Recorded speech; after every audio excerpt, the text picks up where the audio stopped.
l'évolution des Bad Boys en DVD. Allez, c'est parti. Bad Boys de 1995. Bon, alors moi j'ai une édition collector un peu dégueulasse, hein, je vais pas vous le cacher. Hein. Bon, la couverture, bon, c'est assez classique. Hein. Et même si on efface un film avec un duo, bah faut pas déconner, c'est que Will Smith qui est sur le liseré. Hein. Bon, et pour ce qui est des bonus, c'est l'ennui. Hein. Bon, il y a pas mal de choses, mais en vrai on s'en fiche. Mais je peux pas m'empêcher, on va dire, de passer à côté du petit message qui a été laissé à l'arrière de la boîte. Avertissement. Tout utilisateur de la touche angle de sa télécommande pourra découvrir les ravages des explosifs. Effets pyrotechniques et fusillades sont au rendez-vous. Non mais estimez-vous heureux que je dise rien. Bad Boys 2 de 2003. Bon, le DVD est assez classe. Hein. Déjà, la couverture, bon, elle est assez épique. L'arrière, franchement, c'est du même tonneau. Le CD, franchement cool. Et ça s'arrête là.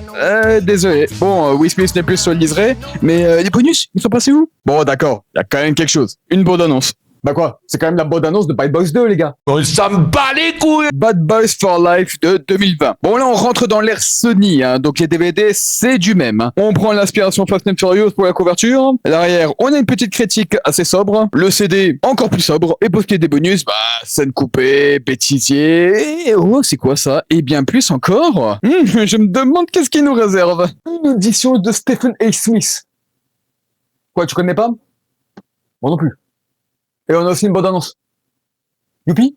Bad Boys Ride or Die de 2024. Je vous avais dit qu'on était dans l'ère Sony. Bah oui, bah vous allez pas être surpris hein, parce qu'il y a rien de nouveau. Bon, d'accord, la couverture est pas mauvaise. Hein, franchement, elle est même assez plutôt cool. Mais bon, après le reste, franchement, on se fait chier. Hein. L'arrière, on a juste l'impression de voir, on va dire, une couverture d'une comédie un peu bateau. Quelques bonus un peu classiques qu'on peut retrouver facilement sur YouTube. Et franchement, le CD, mais regardez ça, c'est carrément le même que l'ancien. Là, je peux limite faire un tour de magie. Là, c'est quel de vrai là? Quoi de plus gênant? Hein. Ce qui me gêne, moi, c'est que les deux gars à l'arrière de la boîte, ils semblent être plus amusés que moi en regardant le film.